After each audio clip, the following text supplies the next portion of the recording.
யாருமா? நான் யாரு? என்னம்மா இது அவ்வளவு சீக்கிரமா இங்க இருக்குமா அமெரிக்கான்ற மாதிரி வந்துட்டேன் நானும் அசால்ட்டா ஏதாவது சொல்லுமா? ஆக்சுவலி அஸ்வத் வந்து பல வருஷத்துக்கு முன்னாடி எனக்கு ப்ரப்போஸ் பண்ணா, அப்ப வேணாம்னு சொல்லிட்டேன்.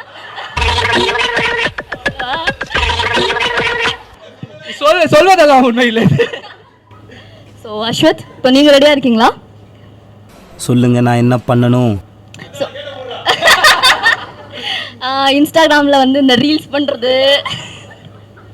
எல்லாருக்கும் லைக் பண்ணுறது, இதெல்லாம் பண்ணலாம், பிரச்சனை இல்லை. பட் கொஞ்சம்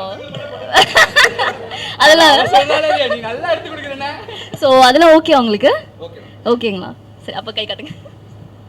இதுக்கு மேல நான் வந்து எந்த ஒரு பெண்ணிற்கும் லைக் போட மாட்டேன். அந்த ஒரே ஒரு பெண் கண்மணியாக மட்டும்தான் இருப்பார்கள் என்று சுய நினைவோடு எழுதி தரும் சுத்த விக்கிரக பத்திரிகம்.